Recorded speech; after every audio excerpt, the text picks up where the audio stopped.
Hello friends, welcome to my channel. আজকে আমাদের পুরো বাগানটা মাটি ভরাট করা হয়েছে। গত 3-4 দিন ধরেই কাজ চলছে, কারণ একটু এলোমেলোভাবে সব কিছু ছিল। আজকে পুরো পরিষ্কারভাবে সব করা হচ্ছে। এই মাসিরা কদিন ধরে প্রচুর খাটাখাটনি করে পুরো মানে একটা শূন্য জায়গাকে মাটিতে পুরো ভরাট করে দিয়েছে। এই দুজন মাসি কাজ করছে, মাসিরা খুব ভালো কাজ করছে। ওই যে আরেকজন মাসিও কাজ করছে, এনারা সবাই বেলদাতে থাকেন। তো পুরো জায়গাটা ভরাট করা হলো। এটা মানে কতটা নিচু ছিল, প্রায় মানে অনেকটা গভীর ছিল।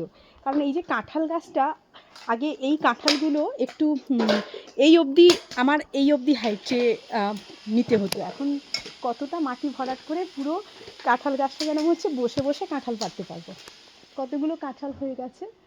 আর বিভিন্ন টুকটাক কিছু গাছ আছে, ওখানে কলা গাছটা আছে, ওগুলো কাটা হয়নি। পেয়ারা গাছটাও আছে। তবে মন খারাপ করছে, কারণ এত সুন্দর করে একটা শিউলি গাছ লাগানো হয়েছিল, কিন্তু শিউলি গাছটা কেটে দিতে হলো।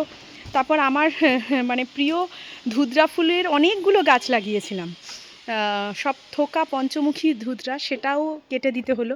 এগুলো একটু আফসোস আছে, কিন্তু আফসোসের মধ্যেও মনে একটা ভালো লাগার জায়গা আছে যে মা তমলুক থেকে এই গাছটা নিজে হাতে এনেছিল, এরম একটা ছোট্ট চারা গাছ, সেটা আজকে মানে ফুলে বিকশিত একদম। আর এই বেল ফুলের গাছটাও নিয়ে এসেছিলো। আমি মাসিদের বললাম, না এই দুটো কাটা যাবে না, এই দুটো যেভাবেই হোক মাটি ভরাট করে করে রেখে দাও। তো রেখে দিয়েছে। আর ওদিকে টুকটাক কিছু গাছ আছে ছোট ছোট, ওগুলো আমরা লাগিয়েছিলাম। ওটাও মাসিকে বলেছে ওই গাছটাও কেটো না, ওটা লাগাও। আর এদিকে তো আমাদের এই স্থলপদ্মের গাছটা আছে, এখানে কলকে ফুলের গাছটা আছে। আর মাসি ওই ফুলটা কি, ওই গাছটা কি আছে না ভেঙে গেছে? ওই জবাটা কি ভেঙে গেছে? একটা জবা একটু লাগিয়ে দিও মাসি, ওই কালারটা খুব সুন্দর কালার, তুমি একটু লাগিয়ে দিও। আর দেখুন কলাটা একদম পুরো নিচে পড়ে গেছে। কলার যে মানে কলার যে থোকটা, সেটা নিচে একদম বসে আছে। মাসি ওটা কি নিচে বসে গেছে, না ওটা ভেঙে গেছে গো? না ওইভাবেই বসে আছে কলারটা, কলার ওই থোকটা। আচ্ছা, ও অনেক পেয়ারা হয়েছে দেখতে পাচ্ছি, প্রচুর পেয়ারা হয়েছে, কিন্তু পেয়ারা খাওয়ার লোক খুব কম।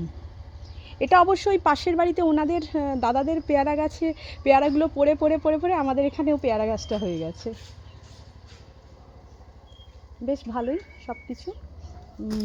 সবচেয়ে ভালো লাগছে এত সুন্দর জায়গাটা হয়ে গেছে। আমার সমস্ত স্টুডেন্টরা বলছে এখানে আমরা ম্যাডাম একটা খুব সুন্দর প্রোগ্রাম করবো। আমি বলছি হ্যাঁ, আগে পুরো জায়গাটা একদম মানে ভরাট হয়ে যাক, তারপর আমরা সবাই মিলে একটা প্রোগ্রাম করব। এই পর্যন্তই দেখুন, একটা এলোমেলো জায়গা, কি সুন্দর মানে ওনাদের হাতের স্পর্শে এবং এই মাটিটা আনার জন্য, সেটাতে অবশ্য উদ্যোগ আমার হাজব্যান্ডই বেশি উদ্যোগী, কারণ সময় পায় না ঠিকই, তবে সে প্রচুর গাছ ভালোবাসে আর মেনটেনও করতে পারে খুব। বলে যে যখন আমি খুব পরিশ্রান্ত থাকি বা খুব টেনশনে থাকি, তখন এই গার্ডেনিংটা করলে নাকি অনেক রিল্যাক্স লাগে।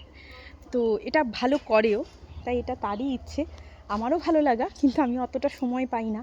কিন্তু গাছ আর কার ভালো লাগে না, সকলেরই ভালো লাগে।